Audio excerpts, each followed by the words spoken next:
Tudo começou naquela quinta-feira, 11 de dezembro de 1952. Na cidade de Bergen, na Noruega, eu estava orando a Deus pela manhã em casa de um irmão na fé. Fiquei muito comovido. Veio-me uma revelação tão nítida como se eu a tivesse lido de um livro ou de um jornal. Naquela época eu não tinha em meus pensamentos algo especial que me chamasse a atenção sobre arrebatamento. Naquele momento senti que deveria escrever o que estava presenciando, mas quase não a considerei como revelação de Deus. Pensava tratar-se de um fruto de minha própria imaginação. Procurei esquecer escapando aqueles pensamentos, mas faltou-me tranquilidade. E para resolver o dilema, orei a Deus. Senhor, não posso me lembrar de tudo, mas se for de tua vontade, revela-me novamente e eu publicarei esse acontecimento.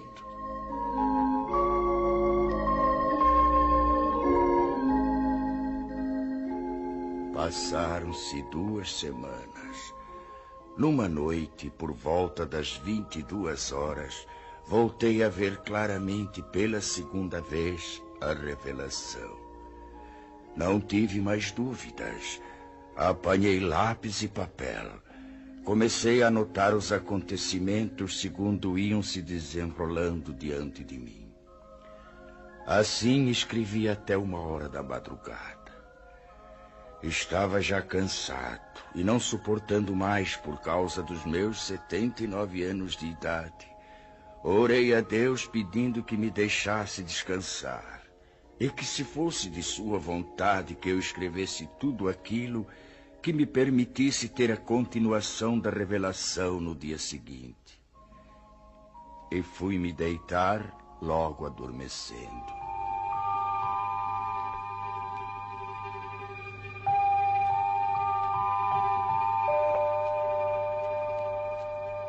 Por uma noite, depois de uma semana, como nas vezes anteriores, veio a mim o restante da revelação, começando exatamente onde havia sido interrompida.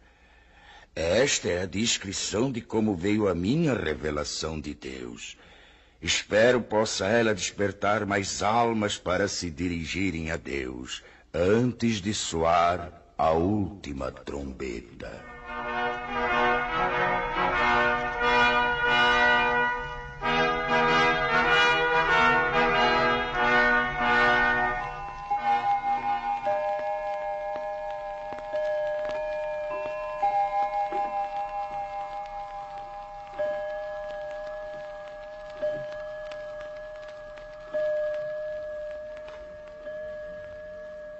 Nove horas da manhã.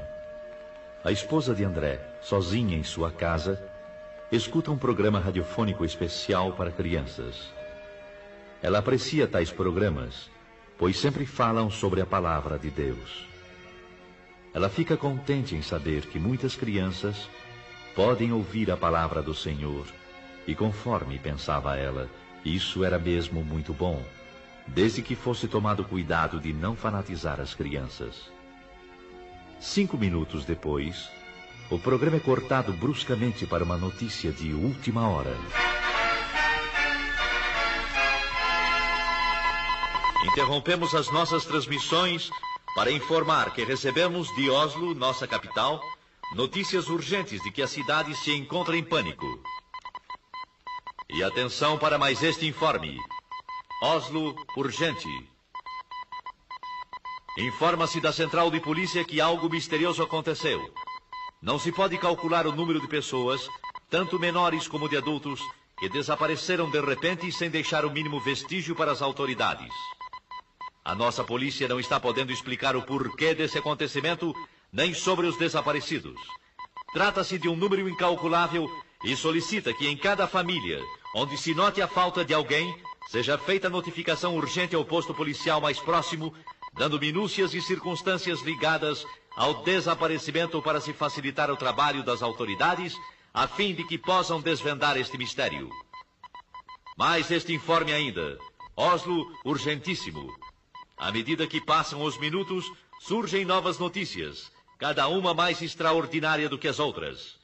Da praça central desta cidade, muitos comerciantes, em meio aos seus afazeres, servindo a freguesia, desapareceram.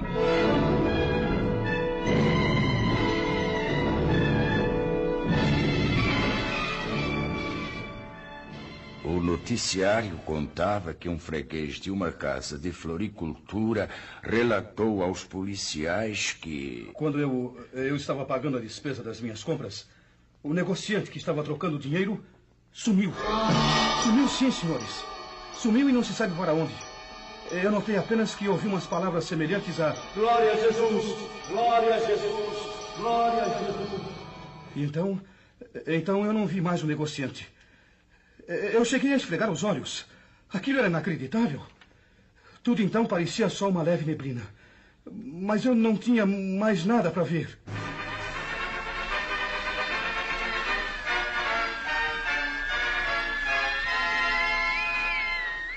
Oslo, capital, urgente.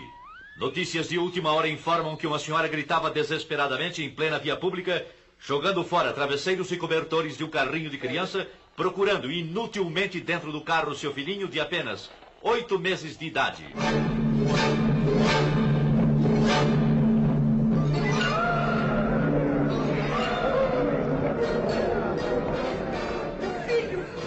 Meu filhinho! Onde está ele? Socorro, ajudem-me! Alguém roubou meu filho! Ele estava há pouco deitadinho dentro do carro e já não está mais! Socorro! Meu filhinho desapareceu! Onde está a polícia? A polícia, entretanto, estava lá. Para quê? Que poderia fazer?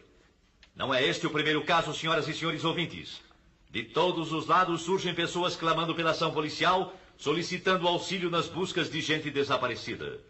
São pessoas que chegam chorando e gemendo. Um negociante, há poucos instantes, abandonou sua loja e, correndo rua abaixo a plenos pulmões, alarmava. Socorro! Socorro! Eu não sei como, mas 2 empregados de minha loja acabam de desaparecer!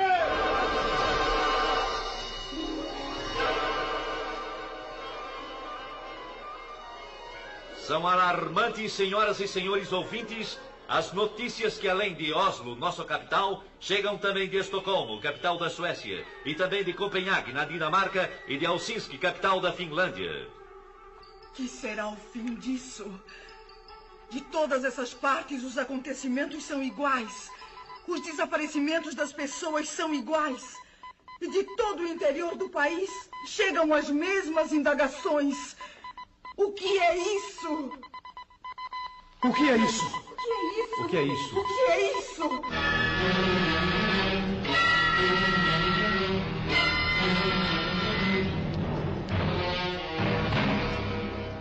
A esposa do Sr. André, impressionada com tais acontecimentos, pergunta-se, temerosa e aflita. Deve ser isto que está acontecendo. Oh, Senhor Deus, ajuda-me a compreender. Resoluta, vai à porta da rua de sua casa. Olha preocupada para fora. Tudo na vizinhança sempre foi calmo.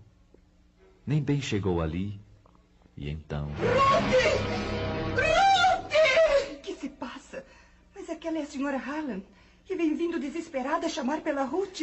A senhora não viu alguma pessoa desconhecida passar por aqui? Não vi. Por quê? Eu estou tão desesperada. O que aconteceu? Alguém roubou Ruth, minha filhinha. A minha querida Rutinha. Mas onde é que ela estava, senhora? Não a encontro mais. E há poucos momentos ela estava sentada na escada enquanto eu cuidava do jardim.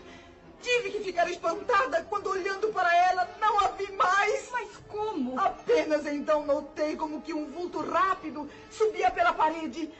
Olhei para os lados, para cima, e não a vi mais. O que é isso? Não sei mais o que fazer. Oh, Deus, me ajude a encontrar a minha filha querida. Ruth! Ruth, minha filha! Onde está minha filha? O que foi feito dela? Eu quero a minha Ruth! Ruth! Pobre senhora Hallam, como está sofrendo. Estou perplexa com este acontecido. E é igualzinho ao que o rádio está anunciando. Hã? Mas que é aquilo?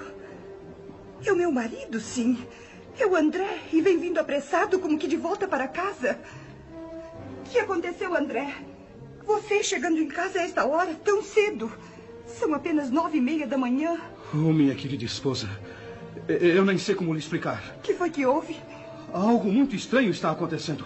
Muito estranho? É, lá na oficina a confusão é geral. Por quê? Ninguém entende mais nada.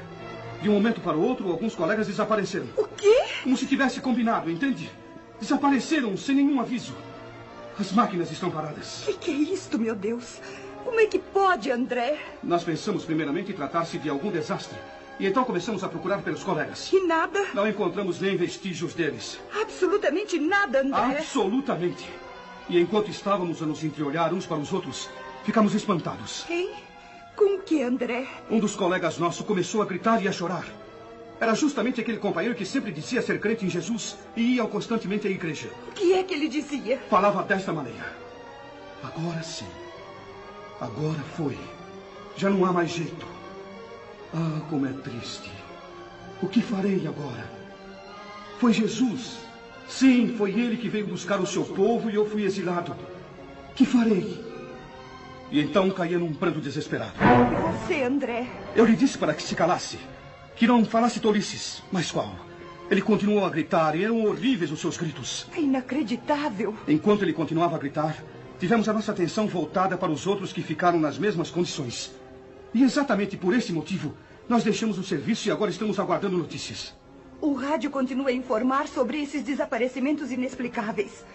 Desde as 9 da manhã, André, que são notícias e mais notícias sobre pessoas que em desespero telefonam para a polícia. E todas as respostas são desoladoras. As autoridades não podem fazer nada senão aguardar. Sabe, André? O quê? Chegam também pelo rádio notícias de alto mar, dizendo sobre passageiros e tripulantes que desapareceram misteriosamente.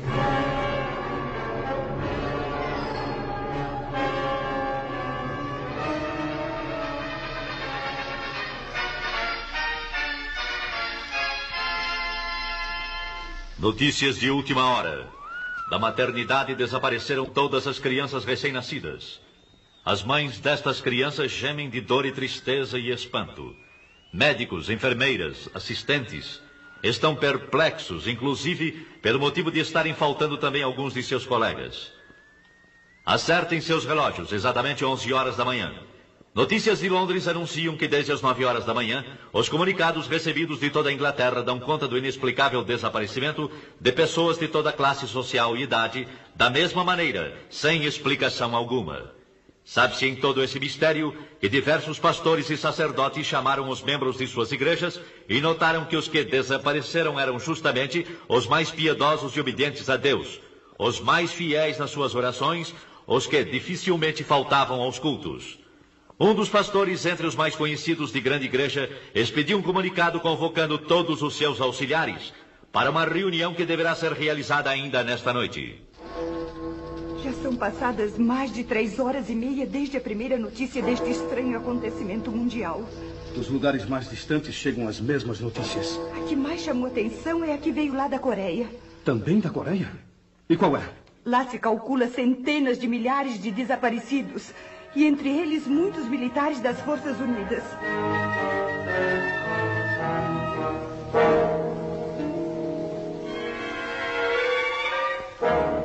É totalmente impossível descrever o que se tem passado nas últimas horas.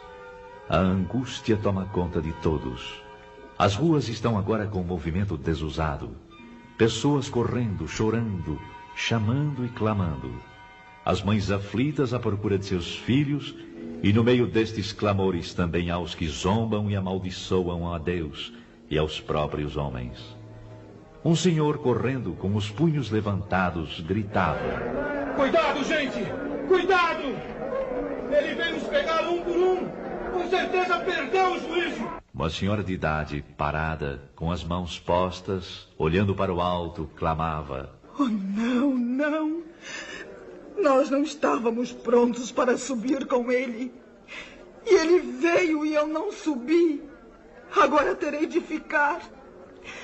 Daqui para frente ninguém mais será levado.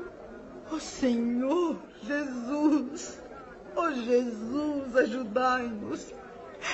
Eu sei, bem sei, não adianta mais.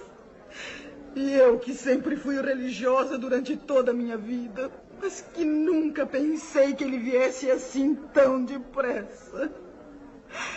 Oh, eu devia ter cuidado mais de minha vida espiritual. Eu devia ter cuidado mais de minha vida espiritual.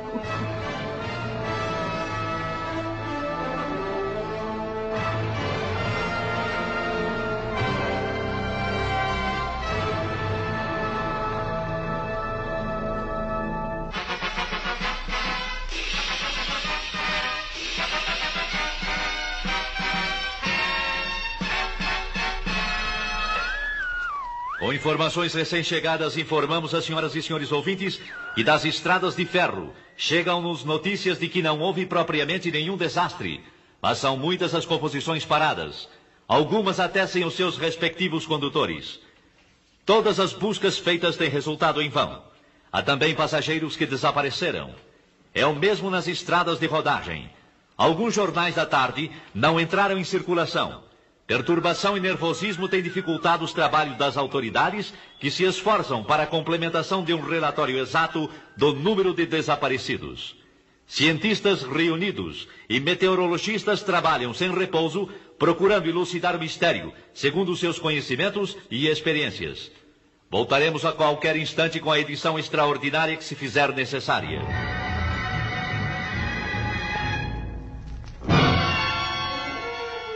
Lá dos Estados Unidos da América do Norte chegam também notícias. Primeiramente dos Estados do Leste. E que dizem elas? O fenômeno é o mesmo como aqui na Noruega. Lá aconteceram desastres graves, com perdas de muitas vidas. Os jornais prometem dar informações mais claras sobre tais acontecimentos nas edições de amanhã. Vamos aguardar agora o noticiário radiofônico das 20 horas.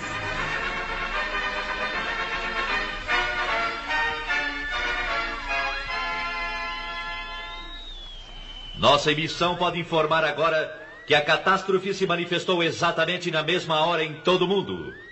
Embora as informações tenham partido das grandes cidades, já se sabe agora que em todos os locais, cidades menores, vilas e aldeias, o acontecimento é idêntico. Assim como tem se dado na parte norte da Terra, dá-se também na parte sul. O que toma conta da população é o medo. Ninguém nesta noite procura cama para dormir, tal é a apreensão do povo.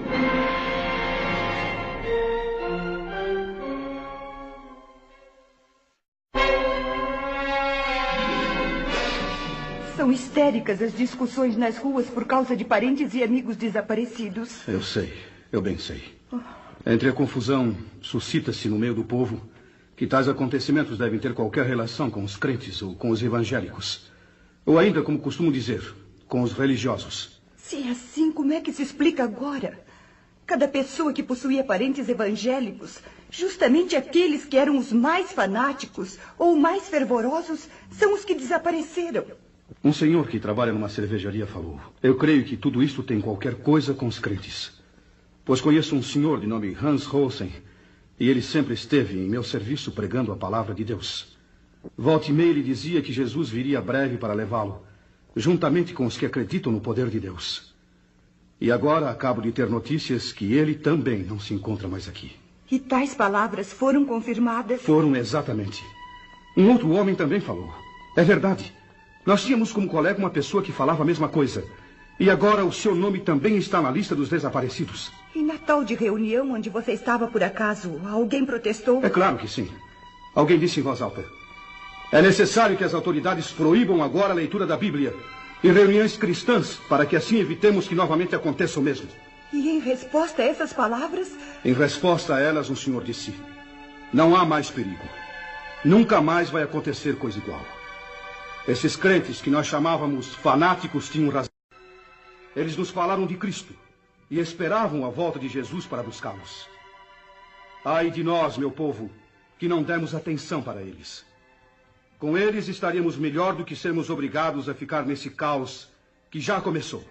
E que digo mais, vai ser pior. Palavras essas que me causam profunda comoção, acredite. Um outro cidadão protestou com veemência, dizendo: você está acreditando naquelas bobagens? Por que então não fez companhia a eles quando eles sumiram? E o senhor, que respondeu? Calmo e seguro respondeu: sim, se eu tivesse obedecido aos ensinamentos que eles davam a respeito de Jesus, eu não estaria agora aqui. Mas é tarde. Agora é tarde. Acabando de dizer isso, retirou-se pesaroso enquanto um sujeito do grupo gritava: você e todos que pensaram assim só merecem uma coisa: a forca! Fora com essa bobagem de cristianismo!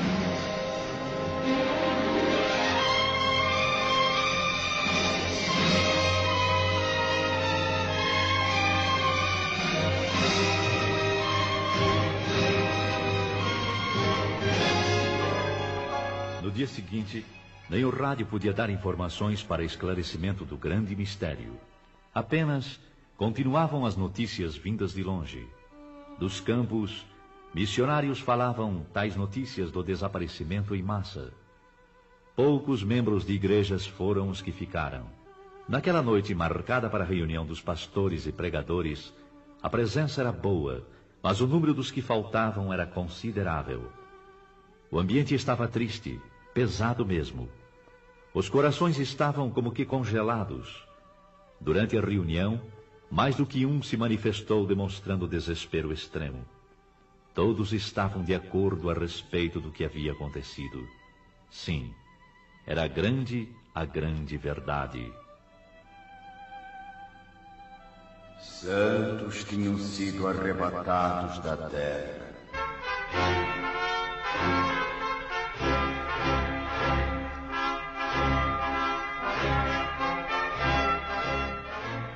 A noiva de Cristo foi levada ao céu. Entre alguns crentes, houve a confissão de que, apesar das preparações teológicas e estudos da palavra de Deus, nunca chegaram a compreender que aquilo seria uma realidade. A verdade é que estavam completamente estranhos ao novo nascimento e longe da adoção de filhos. Um dos mais novos falou: eu nunca aprendi assim. Os professores nunca nos falaram que ia ser como se deu estes dias. Houve nesse momento certas tendências para discussão. Porém, os ânimos estavam abalados demais para que saísse algo aproveitável. E um jornalista presente escreveu: a conclusão dos crentes que ficaram é a seguinte: o que se passou nestes dias, sem dúvida, foi o que está predito na Bíblia Sagrada, ou como está escrito sobre a assunção da noiva, ou que Jesus levou os seus. Isto é tudo que podemos informar no momento. Este comunicado, porém, não foi publicado. As autoridades acharam que tudo aquilo era produto da mente nervosa dos evangélicos e seus ministros. Foi ainda qualificado de fantasia, sem ter nada de realidade. Depois de um acontecimento de envergadura, qualquer pronunciamento de esclarecimento só poderia ser dado pelo governo. E se for provado que tem relação com a religião cristã, o primeiro passo deve ser o do fechamento das igrejas e outros lugares de pregações evangélicas, até que o caso seja devidamente esclarecido. Mas já não se trata de caso nacional, e sim de internacional. No campo religioso, nas igrejas, o ambiente geral é de tristeza. Mas no domingo todas as igrejas e templos estavam repletas. Em certas igrejas não havia pastor. E aqueles que nunca faltavam nos cultos estavam ausentes. Muitas igrejas estão com um número muito reduzido de membros. E em lugar dos crentes estavam aqueles que anteriormente haviam desprezado as mensagens. Eu vi que o povo estava ansioso para conhecer a palavra. Mas a Bíblia era como um livro selado. Um senhor procurou ler, mas disse: eu estou vendo as letras, mas não compreendo nada. E deu o livro a outra pessoa que respondeu da mesma maneira. Bastou isso para que todos os presentes começassem a chorar e a gemer.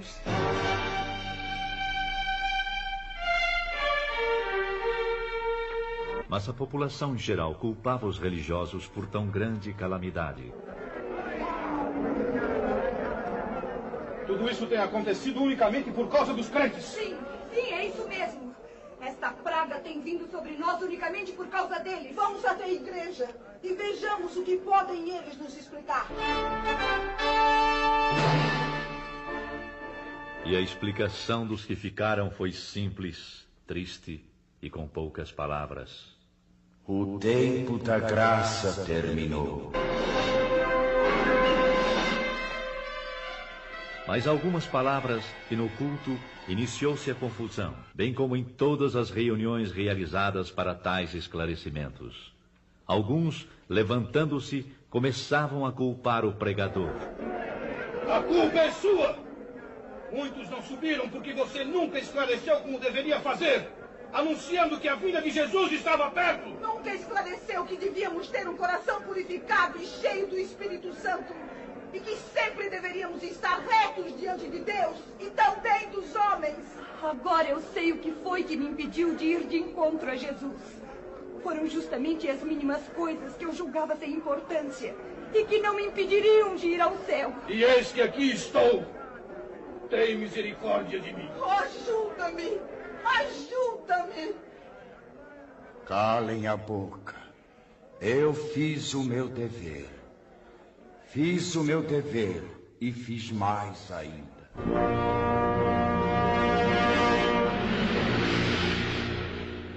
Uns gritavam de raiva e horror, outros choravam e clamavam. Era inútil. A porta estava fechada para sempre. Não adiantava bater e dizer que tinham comido na presença do Senhor, que oravam, que eram obedientes.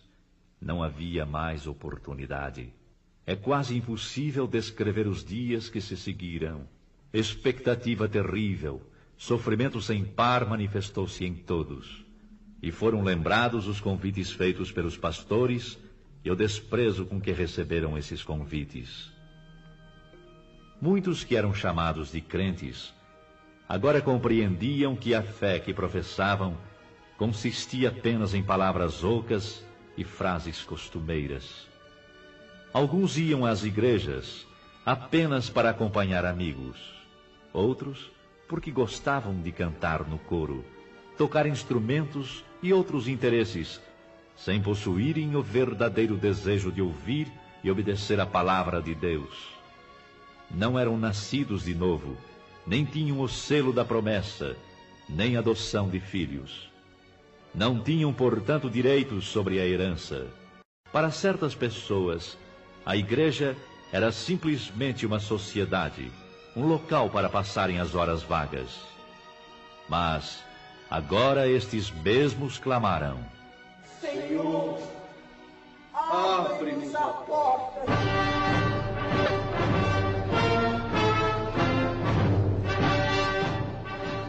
Para espanto e preocupação maior, surgem os rumores de que a Terceira Guerra Mundial está prestes a ser iniciada. As relações entre Oriente e Ocidente foram cortadas. Dos regimes que pertencem ao bloco comunista, anuncia-se que foram proibidas toda e qualquer reunião evangélica. Estavam, pois, já reconhecendo que a perturbação existente e a desordem geral, os culpados eram os crentes.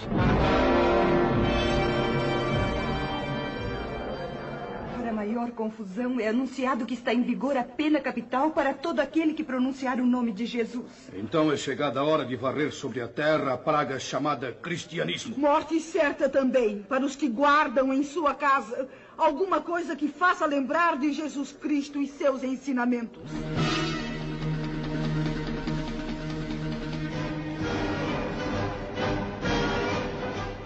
Nos países democráticos, demorou um pouco para que seguissem o exemplo comunista. A maioria descrente, tanto da população como nas camadas governamentais, exigiram aquelas medidas, procurando assim garantir o povo da perturbação nesse sentido. Foi, pois, aprovado em todos os cantos da terra a mesma lei, ou seja, morte para os chamados crentes. Bastará pronunciar o nome de Jesus para sofrer a pena capital.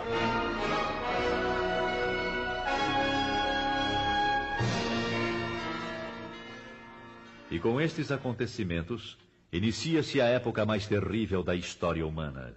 Uma grande parte dos crentes que ficaram, continuando a clamar o nome do Senhor Jesus e não obedecendo às autoridades, foram presos e julgados ditatorialmente. Só escapariam se aceitassem as condições impostas pelas autoridades. Se vocês maldizerem o nome de Jesus, negando-o, então salvarão suas vidas e a vida daqueles a quem amam. Para a perplexidade das autoridades, milhares ficaram firmes no propósito de testificarem que eram de Jesus e não o negariam, qualquer que fosse o resultado. Agora, Satanás estava demonstrando que verdadeiramente estava agindo sobre a face da terra. Ai dos que habitam sobre a terra. Uma parte grande desses novos crentes não resistiram às ameaças e aflições. Negaram a fé. Negaram o Cristo. O mundo inteiro está no maligno. Todo o mundo jaz no maligno. As nações chegaram neste momento a ter uma só ideia e a colocá-la em prática. Exterminar com o cristianismo e extingui-lo para sempre. O príncipe deste mundo toma poder completo. E filhos acusando seus pais, entregando-os para morrerem. E assim a Escritura, segundo São Lucas 21:16, se cumpriu quando diz: E até pelos pais, irmãos, parentes e amigos sereis entregues e matarão alguns de vós. E por todos sereis aborrecidos por amor do meu nome. Faltam palavras para as demais cenas horrendas que se desenrolaram, mas no livro do Apocalipse, Deus revelou os ais e as pragas que hão de vir. E o clamor destes infelizes continuava, segundo São Mateus 24:22. Senhor, Senhor, venha abreviar estes dias.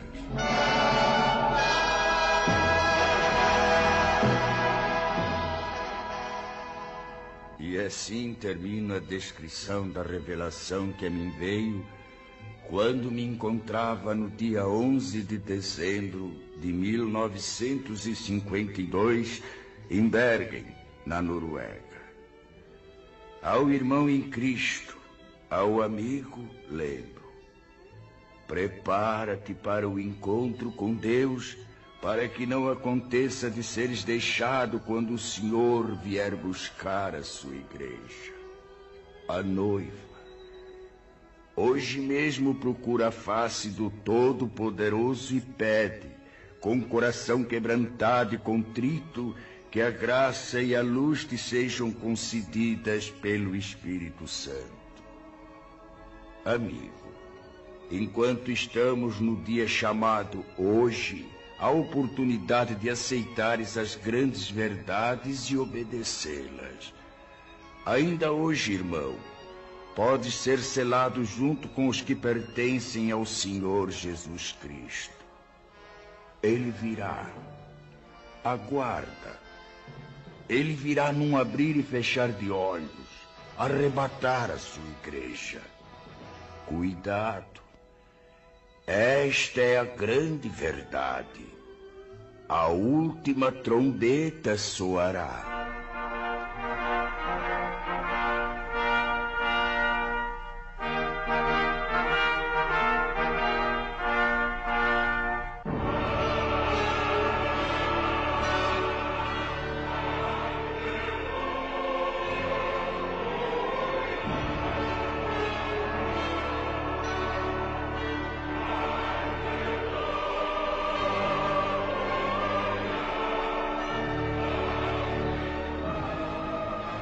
Esta foi a revelação recebida por um servo de Deus, Olaf Rode, sobre o arrebatamento da Igreja de Cristo.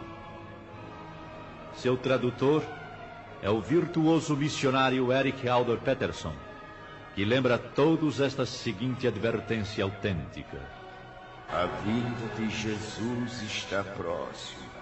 E como vai ser quando ele vier e os dias que se seguem? Podemos relembrar nestas poucas cenas que ouvimos, com todas as ocorrências, que milhares sejam despertados e se preparem para o grande dia da última trombeta. É o que eu desejo de coração.